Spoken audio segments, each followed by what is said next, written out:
We should tell you, by the way, that golf has really rebounded from the pandemic. Rounds of golf up 23% this year. And look at that, up 19% from before the pandemic. So golf is on a wild swing. And look who's here. Talking of wild swings, the man himself. That is Greg Norman. No, I don't have a wild swing. No, you don't. You've got one of the best swings in the business, that's for sure. You know, the pandemic was one of the best things ever for golf. I hate to put it like that, but you've really done well. I hope you still got a piece of it. Oh, no, absolutely. I've got a large piece of it, Stuart. And yes, you're 100% correct. And really, it kind of like mystified me early on when everybody was locking down golf courses around the world. And America was really out in the forefront of it because golf is an outdoor sport, right? You can get out there, you can walk around, you're in the environment, then you're in fresh air. So America really brought golf back during the pandemic in a lot of ways by giving us that accessibility to it.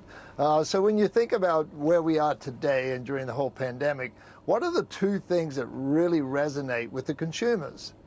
You had more idle time and you had disposable income. So what sport is going to be the biggest benefactor of that? And that is golf, right? So the consumers just went to it.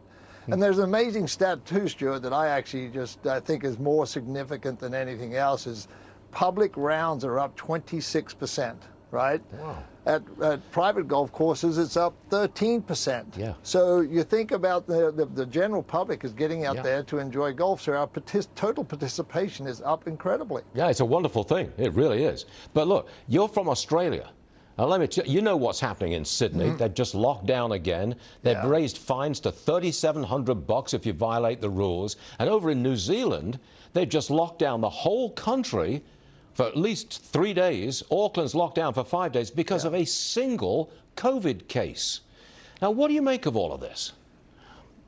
Look, I'm very sad and disappointed because I speak to a lot of people on a regular basis, almost daily basis back to Australia. I speak to the media, I speak to my friends back down there. And look, this is a pandemic that's going to be an endemic, right? We're going to have to learn to live with it. And what I really get disturbed about is not just the economical impact we have on my home country, Australia, but it's the mental impact on my citizens, my friends down there. They can't keep going on this lockdown number 6. If there's a number 7, I truly think there's going to be a revolt in Australia because the people just can't be treated like this all the time. But Greg, that's what surprised me.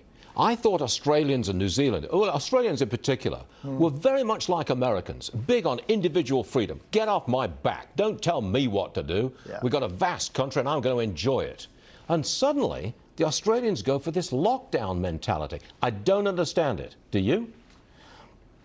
No, I do not understand it either, and nor do a majority of the citizens that I talk to down in Australia. They just don't get it. And, you know, if you look at the federal level and the state-by-state level, I think each state makes their own arbitrary decision and not including the other states. So, you know, just imagine, you know, I live in Florida. I couldn't go to South Carolina. I couldn't go to Georgia. I couldn't cross the Florida state line to go into another. It just, to me, it just doesn't make sense, and we've got to learn to live with it. And look, I put out on Instagram the other day, you know, big brother help little brother and get some of these 26 million doses of vaccine sitting in the warehouse, just maybe going to be expired. Get them down to Australia, get them out to the rest of the world where we can, you know, get over this big hump of, you know, Australia being in a lockdown and New Zealand. Hey, Greg, it's great to have you back on the show. We're glad you're living in Florida. You've got to stay in America. This is the place to be. Greg Norman, he's a good man. We'll see you later, Greg. Thanks a lot, sir. Appreciate it.